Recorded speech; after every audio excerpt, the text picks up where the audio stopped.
Hello everyone, welcome back to जिफे learning. बड़े ही लंबे गैप के बाद फाइनली एक कोई एजुकेशनल कंटेंट आने वाला है and thanks to my students for this. उन लोगों ने मुझसे रिक्वेस्ट किया कि मैम इस टॉपिक पे वीडियो बनाइए, ये नहीं समझ में आ रहा, वो नहीं समझ में आ रहा, एंड प्लीज़ आप वीडियोस डालते रहा करिए, तो उससे आपको सब्सक्राइबर्स भी मिलेंगे एंड फिर आपका वॉच टाइम भी होगा और हम भी प्रमोट करेंगे। मैंने सोचा कि क्यों ना मैं उसी सब्जेक्ट से स्टार्ट करती हूँ जो फिलहाल अभी मैं पढ़ा रही हूँ अपने बच्चों को, दैट इज़ बिजनेस स्टडीज़। तो आज हम CBSE NCERT का chapter number 1 business studies, that is nature and purpose of business से स्टार्ट करेंगे। इसको actually for a better understanding मैंने 2 पार्ट्स में डिवाइड किया है। तो चलिए शुरू करते हैं आज का वीडियो महादेव का नाम लेकर। हर हर महादेव। तो अगर हम बात करते हैं लर्निंग ऑब्जेक्टिव्स के, तो भाई लर्निंग ऑब्जेक्टिव्स क्या होता है? सिंपल सी भाषा में इतना समझ लीजिए कि ये वीडियो देखने के बाद या कोई भी अगर आप बुक भी उठाते हैं तो सबसे पहले पन्ने पे लिखा होता है लर्निंग ऑब्जेक्टिव्स। बेसिक सी भाषा में लर्निंग ऑब्जेक्टिव्स। तो इस वीडियो को देखने के बाद आपको क्या ज्ञान मिलेगा, तो आप समझ पाएंगे कि टाइप्स ऑफ ह्यूमन एक्टिविटीज क्या होती हैं। उनको डिवाइड करके रखा गया है economic activity and non economic activity में। उसके बाद अगर हम बात करते हैं इकोनॉमिक एक्टिविटी में, तो अगेन उसका बाइफर्केशन होता है बिजनेस, प्रोफेशन, एम्प्लॉयमेंट।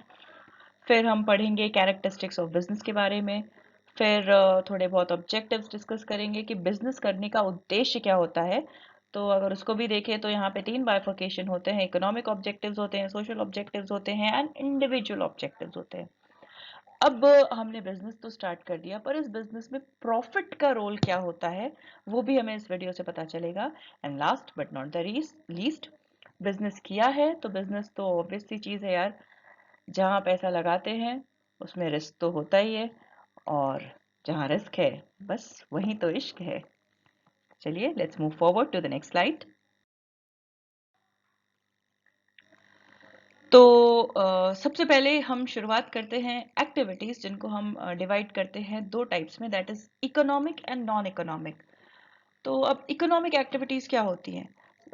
इससे पहले एक छोटा सा ब्रीफ देती हूँ आपको बिजनेस के बारे में। बिजनेस एक वर्ड से बना है, that is busy, being busy. अब हम बिजी रहते हैं तो उससे बन गया बिजनेस। बट सिंपल सी भाषा में अगर इसको हम समझे, तो अगर मैंने बोला कि अरे यार आज मैंने अपनी एक पुरानी किताबें पढ़ी हुई उसको रद्दी में मैंने बेच दिया, मैंने बहुत जबरदस्त बिजनेस किया, तो नहीं भाई, एक दिन के इस कार्यक्रम को हम बिजनेस नहीं बोल सकते हैं। बिजनेस ऐसी एक्टिविटीज होती हैं जो रेगुलर चलती हैं और उनका उद्देश्य होता है प्रॉफिट अर्न करना। सो इससे हमें 2 फीचर्स पता चल गए बिजनेस के, कि business is an ongoing activity done with the intention of earning profit. अब उस हिसाब से हमने एक्टिविटीज को 2 पार्ट्स में डिवाइड किया, that is economic and non economic. तो अब इकोनॉमिक के अंदर क्या होता है? ऐसी एक्टिविटीज जिनका ऑब्जेक्टिव ही है वेल्थ क्रिएट करना या पैसे कमाना, वैसी एक्टिविटीज आती हैं इकोनॉमिक एक्टिविटी के अंडर में। कुछ एग्जांपल्स हो गए, जैसे अब मैं ही हूँ, टीचर हूँ, आई एम अर्निंग प्रॉफिट, मुझे सैलरी मिल रही है, मैं पैसे कमा रही हूँ, तो जिससे सस्टेन कर पा रही हूँ मैं अपनी लाइफ। या ऐसे इंसान जो बिजनेस कर रहे हैं, जो कहीं पे काम कर रहे हैं। So these type basically we are doing these activities with the intention of earning profit या earning our life, our livelihood। तो वो आ गया इकोनॉमिक एक्टिविटी के अंदर। अब ये नॉन इकोनॉमिक एक्टिविटी क्या होती है? ऐसी एक्टिविटी जिनका उद्देश्य पैसे कमाना नहीं है। अब जब पैसे कमाना उद्देश्य नहीं, तो फिर उद्देश्य है क्या? So basically they are to satisfy the social, psychological and emotional needs. जैसे आप बीमार हो, आपको मम्मी की जरूरत होती है, हम बीमार पड़ते तो सबसे पहले याद आती है माँ। अब मम्मी हमारा रख रखाव कर रही हैं, दवा दे रही हैं, खाना खिला रही हैं टाइम पे, और इस तरह की एक्टिविटीज जो है वो नॉन इकोनॉमिक एक्टिविटी में आती है। एग्जाम्पल में जैसे house wife cooking food for our family. एक वाइफ अपने हस्बैंड के लिए खाना बना रही है, मम्मा घर में खाना बना रही हैं, ये सारी एक्टिविटीज जिसमें कहीं भी ये एक्टिविटीज इस उद्देश्य से नहीं की जा रही है कि मैं अपने बच्चे के लिए खाना बना रही हूँ तो मुझे उसके बदले में कोई प्रॉफिट मिले, तो इस तरह की एक्टिविटीज नॉन इकोनॉमिक एक्टिविटी कहलाती है। Let's move forward. अब अगर हम बात करते हैं कि ये ह्यूमन एक्टिविटीज क्या होती हैं या हम उनको किस तरह से समझ सकते हैं, तो भाई इसमें देखो, अभी हमने पढ़ा था इकोनॉमिक और दूसरा हमने पढ़ा था नॉन इकोनॉमिक। अब उनका फर्दर बाइफर्केशन क्या होता है? इकोनॉमिक एक्टिविटीज में आपके आ जाते हैं बिजनेस, प्रोफेशन एंड एम्प्लॉयमेंट। और अगर हम बात करते हैं नॉन इकोनॉमिक एक्टिविटीज की, तो ऐसी एक्टिविटीज, अब आप मंदिर में जा रहे हो दर्शन करने, तो वो क्या हो गया? वो इकोनॉमिक एक्टिविटी नहीं है। आप मैं अपनी बेटी का ध्यान रखती हूँ, मैं उसका उसका लुक आफ्टर करती हूँ, so that is not an economic activity. अब किसी की शादी है, शादी में जाके न्योता व्यवहार कर रहे हैं, तो वो क्या है? वो सोशल एक्टिविटी है, वो नॉन इकोनॉमिक एक्टिविटी है। मैंने किसी के यहाँ 1000 रुपए का लिफाफा शादी में पकड़ाया, मेरा उद्देश्य ये नहीं था कि मुझे उससे कोई प्रॉफिट मिले। So these type of activities are basically termed as non economic activity. Now let's move forward. अब हमने इकोनॉमिक एक्टिविटी में तीन बाइफर्केशन पढ़े: बिजनेस, प्रोफेशन एंड एम्प्लॉयमेंट। ये वाला जो डब्बा होता है ना, जब मैं 11th में थी तो मेरे सर ने बोला था कि भाई ये बहुत इंपॉर्टेंट होता है, और ये पूरा जो एक्सप्लेनेशन था मैंने इन डब्बे से ही पढ़ा था। So please my dear students, ये जो बॉक्स है इसको बड़े ध्यान से पढ़ लेना। ये पढ़ लिया, आधा चैप्टर ऐसे ही खत्म। अब हम बात करते हैं, और हाँ, इस आंसर्स को अगर आप लिखते भी हो तो इसी तरह से लिखना। एक साइड में हम पॉइंटर्स लिख देते हैं कि इन तीनों बाइफर्केशन के मेन हेड्स क्या हैं। तो सबसे पहले अगर हम बात करते हैं कमेंसमेंट, तो बिजनेस शुरू करने के लिए सिर्फ अपना एक डिसीजन चाहिए होता है, भाई I am the entrepreneur of the business. मैंने डिसाइड किया कि मुझे बिजनेस करना है, बस दैट्स इट, बिजनेस स्टार्ट कर सकते हैं हम। हाँ, बट हाँ, उसके लिए हमारे पास कैपिटल होना चाहिए, हमारे पास राइट्स होने चाहिए, बट हाँ, it's all about a decision. Now talking about profession, अगर मुझे डॉक्टर बनना है तो उसके लिए भाई मुझे एमबीबीएस करना पड़ेगा। अगर मुझे लीगल एडवाइजर बनना है तो मुझे एलएलबी करना ही पड़ेगा। सो स्पेसिफिकली मुझे वो कोर्स या वो डिग्री अचीव करनी ही पड़ेगी। अब अगर एम्प्लॉयमेंट की बात करते हैं तो employment commences on joining the duty. For example, मैं एक स्कूल के साथ काम कर रही हूँ, मैं वहां पे कब से एम्प्लॉयड हूँ? जब से मैंने अग्रीमेंट ऑफर लेटर साइन किया, उस दिन से मैं उस स्कूल की सर्विस में जुड़ी हुई हूँ। क्वालिफिकेशन, बिजनेस के लिए ऐसा कोई स्पेसिफिक क्वालिफिकेशन नहीं होता है, रिक्वायर्ड नहीं होता। हाँ भाई, पढ़ना लिखना आना चाहिए, थोड़ी बहुत समझ होनी चाहिए बिजनेस की, that's it, you can start your business. अब अगर हम प्रोफेशन की बात करते हैं, तो प्रोफेशन में भाई, डॉक्टर हो अगर आप, तो आप एलएलबी की डिग्री लेके डॉक्टर नहीं बन सकते हो। आपको उस पर्टिकुलर फील्ड में रिक्वायर्ड पर्टिकुलर ट्रेनिंग की ज़रूरत होती है, आपको ट्रेन होना चाहिए। आप उसमें भी अलग अलग, अगर हम डॉक्टर्स की बात करते हैं उसमें फिजिशियंस होते हैं, सर्जन्स होते हैं, because it's all about training and specialisations. अब अगर हम एम्प्लॉयमेंट की बात करते हैं तो इसमें क्या क्वालिफिकेशन होता है?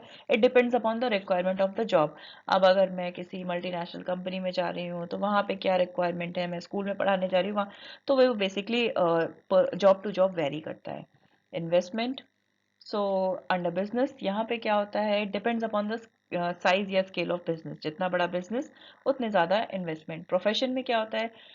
लिमिटेड कैपिटल होता है as per the requirement of the profession. और सबसे अच्छी चीज़ होती है एम्प्लॉयमेंट में, यहाँ पे भैया कोई कैपिटल ज़रूरी नहीं है, हम खुद ही सबसे बड़े कैपिटल हैं। हम एक संस्था के लिए काम कर रहे हैं, we are working for an institution, that's it, we are investing ourselves, हम खुद को इन्वेस्ट कर रहे हैं, उसके बदले में हमें। अब रिस्क की बात करते हैं, तो रिस्क तो भैया सबसे ज्यादा कहाँ होता है? बिजनेस में होता है, ये हम सब जानते हैं। Business comes along with risk, जितना बड़ा बिजनेस उतना ज्यादा रिस्क, उतना ज्यादा रिवॉर्ड। एंड प्रोफेशन, थोड़ा बहुत रिस्क तो प्रोफेशन में भी होता है, डिपेंड करता है भाई। कई बार क्या होता है कि आपकी, अगर आपका लोकेशन अच्छा नहीं है, उस टाइम आपने ऐसा कुछ स्टार्ट किया है जहाँ पे उस चीज़ की रिक्वायरमेंट ही नहीं थी, so it depends. Risk factor होता है, बट उतना नहीं होता जितना बिजनेस में होता है। और एम्प्लॉयमेंट में there is no risk at all. हाँ, ये है भाई, अगर आपका कोड ऑफ कंडक्ट अच्छा नहीं है, आप अच्छे से बिहेव नहीं कर रहे, तो हो सकता है कि हमें फायर कर दिया जाए, but again it depends upon the person. Transfer of interest, it's possible in this profession में। मैं डॉक्टर हूँ तो मैं अपना पेशा अपनी बेटी को नहीं ट्रांसफर कर सकती हूँ, बिकॉज ज़रूरी नहीं कि वो भी उस फील्ड में एक्सेल करे या उसको भी डॉक्टर बनना हो। So there is, it's not possible to transfer the interest here. Same thing is there in employment is well, कि भाई अगर मैं टीचर हूँ तो 60 साल के बाद अगर मैं रिटायर हो रही हूँ तो मैं अपनी ये जॉब अपनी बेटी को ट्रांसफर नहीं कर सकती। मेन ऑब्जेक्टिव भाई, सबका उद्देश्य क्या है? पूरी दुनिया ही चल रही है पैसे कमाने के लिए, तो बिजनेस का मेन ऑब्जेक्टिव है to earn profit. Profession, the main objective of profession is to provide service. Although कहा यह जाता है, बट भाई सब इंटेंशन तो सबके पैसे कमाने होते हैं। Now here talking about employment, तो हाँ, हम यहाँ पे प्रॉफिट नहीं अर्न कर रहे हैं, इस टर्म को हम क्या बोलेंगे, इनकम। और एक चीज आप याद रखिएगा, business is all about terms. आप कौन सा टर्म कहाँ पे यूज कर रहे हो, इट्स ऑल अबाउट दैट। तो हाँ, बिजनेस अगर हम कर रहे हैं तो हम प्रॉफिट अर्न कर रहे हैं। अगर मैं कहीं पे एम्प्लॉयड हूँ तो मेरा उद्देश्य है एक अच्छी इनकम अर्न करना, so that I can enjoy a better standard of living. Let's move forward. Last के 3-4 पॉइंट बचे। कोड ऑफ कंडक्ट, बिजनेस में ऐसा कोई कोड ऑफ कंडक्ट नहीं होता, इट डिपेंड्स अपॉन अस। 11 बजे हम जा रहे हैं अपना गल्ला, 11 बजे खोल रहे हैं, 11 बजे अपना बिजनेस स्टार्ट हो गया। और प्रोफेशन में क्या होता है, अगर आप डॉक्टर हो तो आपको एक specified code of conduct follow करना है। And since now talking about employment, तो मैं एक टीचर हूँ, आई एम एम्प्लॉयड समवेयर, वहाँ के अपने कोड ऑफ कंडक्ट होते हैं। तो बेसिकली इन दोनों में कोड ऑफ कंडक्ट फॉलो करना पड़ता है, but again it varies from job to job. Nature of work involve, business में क्या होता है, यहाँ पे परचेज और सेल होता है, एक्सचेंज ऑफ गुड्स होते हैं, ठीक है। प्रोफेशन में क्या होता है, यहाँ पे एक्चुअली आपको सर्विस प्रोवाइड की जाती है। और एम्प्लॉयमेंट में जो भी काम आपको साइन किया गया है वो आपको करना ही है। रिवॉर्ड की बात करते हैं तो जैसा कि मैंने शुरू में ही कहा था, जितना ज्यादा इन्वेस्टमेंट होता है उतना ही ज्यादा रिवॉर्ड मिलता है। जितना जिसने रिस्क लिया उतना ज्यादा रिवॉर्ड मिला। तो बिजनेस वाले ज्यादा रिस्क लेते हैं तो ऑब्वियस ही चीज है यार, बिजनेस में रिवॉर्ड भी ज्यादा होते हैं। प्रोफेशन में रिवॉर्ड एज सच तो कुछ मिलता नहीं है, बट हाँ, अगर आप डॉक्टर साहब के पास जाते हो तो डॉक्टर साहब की जो 1000-1200 रुपए फीस होती है वो उनके लिए रिवॉर्ड होता है। अब भाई मैं टीचर हूँ तो मैं एम्प्लॉयड हूँ, मेरी जो सैलरी है मेरा सबसे बड़ा रिवॉर्ड वही है। बढ़ते हैं आगे नेक्स्ट स्लाइड की तरफ।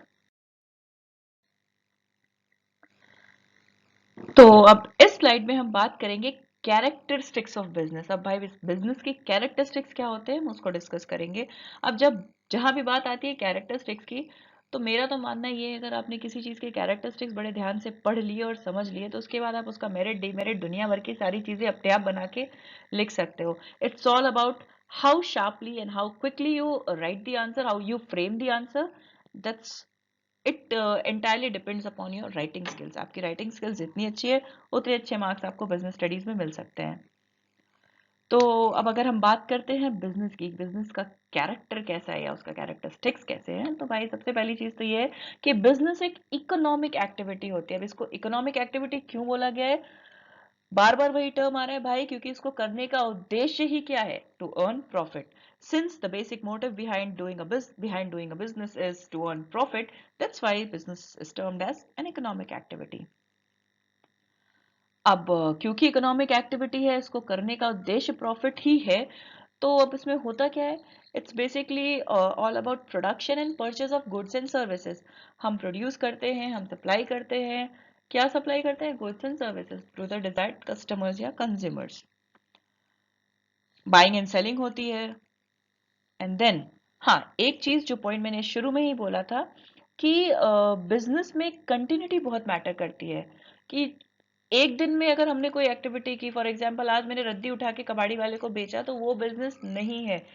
मेरे पास कोई स्पेयर बुक पड़ी हुई थी, किसी को रिक्वायरमेंट थी कि हाँ मुझे ये वाली बुक चाहिए, मैंने कहा ठीक है भाई मेरे पास है तू ले ले, उसका मुझे 500 रुपए दे देना। तो ये बिजनेस नहीं है। बिजनेस हम उसे बोलते हैं जो रेगुलर बेसिस पे चलता है, जिसमें एक कंटिन्यूटी हो, वही सिर्फ बिजनेस कहलाता है। और कंटिन्यूटी क्यों होनी चाहिए, ताकि आप रेगुलर बेसिस पे एक अमाउंट ऑफ प्रॉफिट अर्न कर सको। तो ये होता है सबसे बेसिक कैरेक्टरिस्टिक्स। हाँ, फिर आता है भाई बिजनेस को करने का उद्देश्य क्या है, पैसे कमाना, प्रॉफिट अर्न करना। And since business is all about uncertainty, यहाँ पे रिटर्न भी फिक्स नहीं होते हैं। किसी महीने अगर इट डिपेंड्स अपॉन, जैसे आप कहीं भी जाओ तो बोलते हैं अरे भाई शादियों का सीजन चल रहा है, बहुत अच्छी बिक्री चल रही है, ठीक है। तो सीजन टू सीजन वेरी करता है, तो इसमें बहुत अनसर्टेनिटी होती है। किसी महीने बहुत ज़्यादा अच्छा सेल होता है तो प्रॉफिट भी अच्छा होता है, कई बार सेल नहीं होता है तो प्रॉफिट नहीं होता है। तो again business is all about uncertainty. तो जितनी अनसर्टेनिटी होती है उतना ही बेहतर रिवॉर्ड मिलता है इसमें, या रिटर्न मिलता है, या प्रॉफिट मिलता है। Now let's move forward to the next slide. Now, in this slide, we'll be discussing about the objectives of business. अभी तो भैया हमने बहुत कुछ पढ़ लिया कि बिजनेस क्या होता है, कैसा होता है, ये होता है, वो होता है, कैरेक्टरिस्टिक्स पढ़ लिए। बिजनेस करने का उद्देश्य क्या है, तो बेसिकली इसके अगर हम शुरू में हमने देखा था 3 ऑब्जेक्टिव्स होते हैं। सबसे पहले अगर हम बात करें तो आता है इकोनॉमिक ऑब्जेक्टिव, दूसरे नंबर पे आता है सोशल ऑब्जेक्टिव्स, तीसरे नंबर पे आता है इंडिविजुअल ऑब्जेक्टिव्स। बिजनेस को करने के तीन उद्देश्य होते हैं, तीन उद्देश्यों से बिजनेस किया जाता है। पहला वाला हम डिस्कस करते हैं। अब ये इकोनॉमिक ऑब्जेक्टिव्स क्या होते हैं? Survival, profit and growth. अगर हम पैसों के पॉइंट ऑफ व्यू से बात करें तो बिजनेस हम क्यों करते हैं भाई? बिजनेस करने का मोटिव क्या है? प्रॉफिट अर्न करना। और प्रॉफिट हम कब अर्न कर सकते हैं? जब हमारा बिजनेस सरवाइव कर पाएगा। और सर्वाइवल से ज्यादा इंपॉर्टेंट है कि हमारा बिजनेस ग्रो करे। अगर बिजनेस सरवाइव कर गया तभी उसकी ग्रोथ पॉसिबल है, और जितना बिजनेस ग्रो करेगा उतना ही हमें प्रॉफिट मिलेगा। तो ये होता है इकोनॉमिक ऑब्जेक्टिव। अब भाई अगर हम बात करते हैं सोशल ऑब्जेक्टिव की, तो इसमें आता है सप्लाई ऑफ डिजायर्ड क्वालिटी। अब कई बार क्या होता है, हम खुद हमारा ये एक ऑब्जेक्टिव हो सकता है, हमें लगता है कि भाई एक पर्टिकुलर एरिया में कुछ चीज़ों की डिमांड ऐसी है जो हो सकता है कोई सप्लायर नहीं फुलफिल कर पा रहा। अब उन चीज़ों को ध्यान में रख के मैं बोलूँगी नहीं यार, मुझे तो यही बिजनेस करना है क्योंकि मेरे साइड के जो लोग हैं वो उस चीज़ को लेके बहुत सफ़र कर रहे हैं। फॉर एग्जाम्पल, मुझे अगर लगता है कि नहीं, यहाँ पे चिकनकारी नहीं पॉसिबल हो सकती because I M living in Ahmedabad, तो अब यहाँ पे चिकनकारी नहीं मिल पा रहा है, मैं लखनऊ से चिकनकारी के कुर्ते लाके यहाँ करूंगी ताकि यहाँ के लोगों को भी पता चले। तो ये क्या हो गया? ये social objective, because I am trying to connect a region to another region. और दूसरी चीज ये भी हो सकती है कि भाई अगर आप बिजनेस में इन्वॉल्व हो तो कभी भी कोई भी इलीगल या अनफेयर ट्रेड प्रैक्टिसेस तो आपको नहीं करनी चाहिए। और हाँ, जितना हम बिजनेस को एक्सपैंड करते हैं उतना ही हम एम्प्लॉयमेंट जनरेट करते हैं। और ऑब्वियसली चीज़ है, अगर आप एम्प्लॉयमेंट जनरेट कर रहे हो तो कहीं ना कहीं आप कम्युनिटी के काम भी आ रहे हो। आप लोगों को एम्प्लॉयमेंट जनरेट करके उनके, भाई कहते हैं ना, पेट पाल रहे हो, उनका स्टैंडर्ड ऑफ लिविंग बढ़ा रहे हो। और एक और ऑब्जेक्टिव होता है भाई कि अगर आपने बिजनेस किया है तो आपको ये भी ध्यान रखना है कि आपके बिजनेस की वजह से वातावरण, एनवायरमेंट प्रदूषित ना हो। तो इस चीज को भी आपको ध्यान में रखना ही होगा because this is the social objective of business.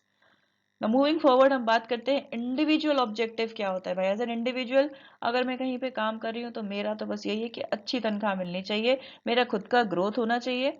और अगर मेरे साथ 20 से 25 लोगों का स्टाफ है, 10,000 लोगों का स्टाफ है, 100 लोगों का स्टाफ है, उसमें मुझे एक रिकग्निशन मिलनी चाहिए कि हाँ भाई ये बंदी कौन है। और दूसरी चीज़, अगर मैं कहीं पे काम कर रही हूँ तो मुझे एक अच्छा वर्क एनवायरनमेंट मिलना चाहिए, बेटर वर्किंग कंडीशन मिलनी चाहिए। और हाँ, होली दिवाली पे थोड़े बहुत बोनसेस और बेनिफिट्स तो सबको ही अच्छे लगते हैं। तो भाई ये हो गई बात ऑब्जेक्टिव्स की। अगर आप चाहें तो आप इसका स्क्रीनशॉट भी ले सकते हैं क्योंकि बड़ी मेहनत से मैंने ये नोट्स बनाए, फ्लो चार्ट बनाए। ये फ्लो चार्ट्स पूरे चैप्टर का सार है। अगर आपने ये फ्लो चार्ट समझ लिए ना तो बस ये समझो कि पूरा चैप्टर क्लियर है आपका। Moving forward towards the next slide, यहाँ हम डिस्कस करेंगे कि बिजनेस के लिए प्रॉफिट का क्या रोल है भाई। ये प्रॉफिट क्या रोल प्ले करता है? तो सबसे पहले अगर हम देखें तो प्रॉफिट किस लिए जरूरी है? एक बिजनेस के सर्वाइवल के लिए प्रॉफिट बहुत इंपॉर्टेंट है। अगर आपको प्रॉफिट नहीं मिल रहा है बिजनेस में तो डेफिनेटली आपका बिजनेस सरवाइव नहीं कर पाएगा, सस्टेन नहीं कर पाएगा। तो प्रॉफिट ही एक ऐसी चीज है जो बिजनेस को जिंदा रखने में बड़ी मदद करती है, क्योंकि भाई प्रॉफिट होगा नहीं तो बिजनेस करने का उद्देश्य ही क्या हुआ फिर। अब अगर हम सेकंड पॉइंट की बात करते हैं तो सेकंड चीज आती है एक्सपेंशन एंड ग्रोथ, जैसा हमने पहले डिस्कस किया था। अगर हमारा बिजनेस सरवाइव कर पा रहा है और बिजनेस को प्रॉफिट मिल रहा है तभी बिजनेस एक्सपैंड करेगा, और अगर बिजनेस एक्सपैंड करेगा तो ही उसकी ग्रोथ पॉसिबल होगी। और ये किसकी वजह से पॉसिबल होता है? It's all because of profit. Now moving forward, अब अगर हमारा बिजनेस बहुत अच्छी तरह से ग्रो कर रहा है, 10 लोगों में, या सपोज करो एक स्टेट से दूसरे स्टेट तक हम पहुंच गए हैं, तो उससे क्या होता है, एक अपनी गुडविल भी बढ़ती है भाई। 10 लोग हमारे बिजनेस को जान रहे हैं, हमें एक रिकग्निशन मिलती है। सो अगेन, वो कब मिलती है? जब हमें पता है कि हाँ भाई ये बिजनेस बहुत अच्छा चल रहा है। Why do we know Adani and Ambani? Because definitely they are having a goodwill. हमें टाटा जी का नाम क्यों पता है? Why do we respect that person? Because of the goodwill he has earn. So it's all about goodwill. एक गुडविल ही ऐसा role play करता है जिसकी वजह से एक बिजनेस सर्व, और वो कब पॉसिबल है, बिजनेस कब सर्वाइव कर सकता है? जब आपके बिजनेस को प्रॉफिट मिल रहा है। अगेन, इंडेक्स ऑफ परफॉर्मेंस, तो भाई हर इंसान को अपना एक इंडेक्स तो मेंटेन करना ही चाहिए ना। What is this index? एक क्वालिटी मेंटेन करो कि भाई अगर एज अ स्टूडेंट मैं बोल रही हूँ कि मेरा इंडेक्स क्या है, 80 नंबर का पेपर है, तो 65 और 70 से कम तो आना ही नहीं है। लाइकवाइज अगर आप बिजनेस कर रहे हो तो अपनी खुद की एक क्वालिटी मेंटेन करो। फॉर एग्जांपल अगर मेरा कैफे है, आई एम प्रोवाइडिंग कॉफी, तो मैं ये सोचूंगी अगर मैं 100 रुपए की कोल्ड कॉफी दे रही हूँ तो भाई उसमें वो क्वालिटी तो होनी ही चाहिए। सो इट्स ऑल अबाउट इंडेक्स, ताकि लोग 10 किलोमीटर दूर से भी मेरी वो 100 रुपए की कॉफी पीने आए। That's what I have earn. अगर ऐसा बिजनेस मैं कर रही हूँ और अगर 10 किलोमीटर दूर से लोग मेरी कॉफी पी के आ रहे हैं, definitely I am a successful entrepreneur. Last but not the least, reward for bearing risk. Profit क्या चीज है भाई? प्रॉफिट वही रिवॉर्ड है जो हमें रिस्क लेने पे मिलता है। जितना आपने रिस्क लिया उतना बेटर आपको प्रॉफिट मिलता है। सो ये कह सकते हैं कि रिस्क को उठाने का रिवॉर्ड क्या है? प्रॉफिट है। Now let's move forward towards the next slide. अब क्योंकि बात आई है रिस्क की, तो पहले हम समझते हैं कि भाई ये बिजनेस रिस्क होता क्या चीज है, ये क्या भला है। So in simple words, business risk are those factors that increase the chances of losses in a business and reduce opportunities of profit. ये तो हो गई भाई किताबी भाषा। बिजनेस रिस्क, अब हाँ एक ये भी याद रखना, कभी भी आप कोई चीज पढ़ो तो उसका डेफिनेशन बिल्कुल क्लियर होना चाहिए। Business risk is defined as the possibility of occurrence of any unfavourable event that has the potential to minimise gains. Simple सी भाषा में इतना याद रखना है भाई, बिजनेस रिस्क एक वो चीज होती है जो आपके प्रॉफिट को, आपकी सस्टेनेबिलिटी को कम कर देती है, अपॉर्चुनिटीज को रिड्यूस कर देती है, आपके गेन्स को कम कर देती है, प्रॉफिट को कम करती है। ऐसे फैक्टर्स क्या कहलाते हैं? Risk. These factors are not under the control of the business and result in declining profit। अब ये ऐसे फैक्टर्स होते हैं जिनका भाई बिजनेस इन पे कोई कंट्रोल नहीं कर सकता, वो बिजनेस के कंट्रोल में नहीं होते। रिस्क फैक्टर्स तो होते ही। फॉर एग्जांपल मेरा बिजनेस था, मैंने बिजनेस स्टार्ट किया, all of a sudden Covid आ गया, तो वो फैक्टर मेरे कंट्रोल में नहीं था। उस टाइम पे कितने लोगों के बिजनेस ठप पड़े रहे, बंद पड़े रहे। तो इस तरह की चीजें बिजनेस में, ये रिस्क तो आते ही हैं, और जितने बड़े रिस्क होते हैं उतना बड़ा रिवॉर्ड होता है। अब बात हुई है रिस्क की, तो हम जरा नेचर ऑफ बिजनेस रिस्क पढ़ते हैं कि भाई बिजनेस रिस्क का बेसिक नेचर क्या है। It arises due to uncertainty. जहां अनसर्टेनिटी है वहां पे रिस्क आता ही है। And again it depends upon the nature and size of business. जितना बड़ा बिजनेस उतना बड़ा रिस्क।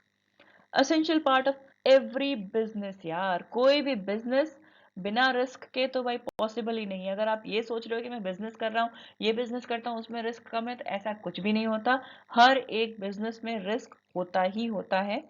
अब क्योंकि आपने रिस्क उठाया है तो उसके बदले में आपको क्या मिलता है? Profit is the reward for bearing risk. तो अभी तक हमने डिस्कस कर लिया कि भाई बिजनेस रिस्क होते हैं, रिस्क होते हैं, पर एक्चुअली ये रिस्क आते क्यों हैं, इनका कॉजेस, मतलब what are the causes behind these business risk. So basically the causes are divided into 4। और अगर हम बात करते हैं पहले कॉज की, तो the first cause is economic cause. कई बार होता है, बहुत सारे फ्लक्चुएशंस होते हैं मार्केट में।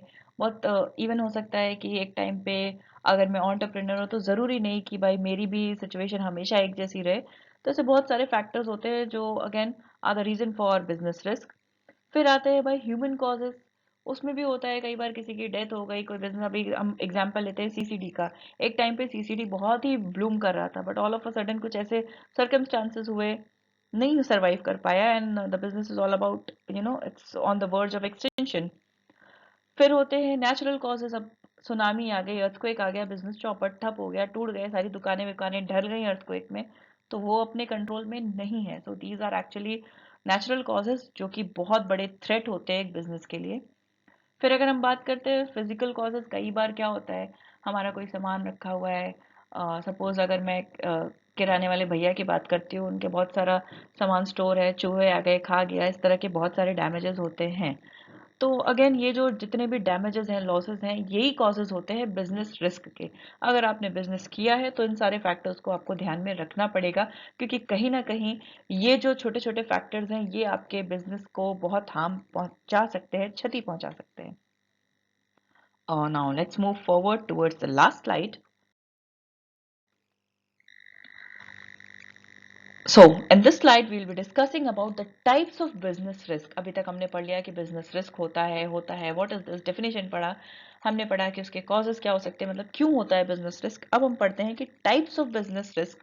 तो basically कितने टाइप के होते हैं। तो पहला आ गया insurable risk, उसमें क्या होता है भाई, ये रिस्क ऐसे होते हैं जिनके अगेंस्ट आपको इंश्योरेंस कंपनी प्रोटेक्शन देती है। समझ लो भाई, जहां पे इंश्योरेंस पॉसिबल है वो रिस्क कहलाते हैं इंश्योरेबल रिस्क। मतलब अगर आपको कोई लॉस हुआ फायर की वजह से या ऐसे कोई डैमेजेस हुए जहां अगर आपने इंश्योरेंस ले रखा है, तो उस तरह के जो रिस्क होते हैं वो बोलते हैं उनको बोलते हैं इंश्योरेबल रिस्क। बाकी बचा क्या, दूसरे आ जाते हैं भाई नॉन इंश्योरेबल रिस्क, जिनका तो भाई गारंटी इंश्योरेंस कंपनी भी नहीं ले सकती। वैसे रिस्क क्या कहलाते हैं, they come under the category of non insurable risk, the risk against which no protection is offered by insurance companies. इसमें एग्जांपल क्या हुआ, change in demand, change in competition policy. भाई ऑल ऑफ अ सडन अगर हो सकता है अभी Coca Cola की डिमांड है, ऑल ऑफ अ सडन हमारा दिमाग स्विच हुआ और हम जलजीरा पीने लगे, तो भाई इस पे इसके अगेंस्ट कोई भी कंपनी इंश्योरेंस प्रोवाइड नहीं करती है। ये तो डिपेंड करता है choice and taste of the consumer पे। प्रेफरेंसेस ऑफ द कंज्यूमर बदलती रहती है, और जैसे जैसे प्रेफरेंसेस बदलती हैं वैसे वैसे डिमांड भी बदल जाती है। तो ऐसे रिस्क क्या कहलाते हैं, दे आर नॉन इंश्योरेबल। हाँ, आग लग गई, चोरी हो गई, ये सारे रिस्क आते हैं इंश्योरेबल रिस्क के अंडर। अब बाकी का हम नेक्स्ट पार्ट में कंटिन्यू करेंगे, जिसमें हम इस चैप्टर को और एलेबोरेशन में एक्सप्लेन करेंगे। लाइक उसमें हम पढ़ेंगे ट्रेड के बारे में, एंड ऑक्सिलरीज टू ट्रेड होता है, that is aids to trade. तो ये सारी चीज़ों को मैंने पार्ट 2 में कवर अप करने की कोशिश की है, क्योंकि अगर इसी में इंक्लूड करती तो शायद वीडियो पता नहीं कितना लंबा हो जाता। सो इसी के साथ मैं वाइंड अप करती हूँ। आशा करती हूँ कि आपको वीडियो बहुत अच्छा लगा होगा। अगर अच्छा लगा है सो प्लीज़ वीडियो को लाइक करिए एंड शेयर करिए अपने फ्रेंड्स में, जो भी स्टूडेंट हैं, जो भी प्रिपरेशन कर रहे हैं फाइनल एग्जाम्स की। प्लीज़ अपने फ्रेंड्स के साथ शेयर करिए and ask them to subscribe the channel. Yes, and one more thing, hit the bell icon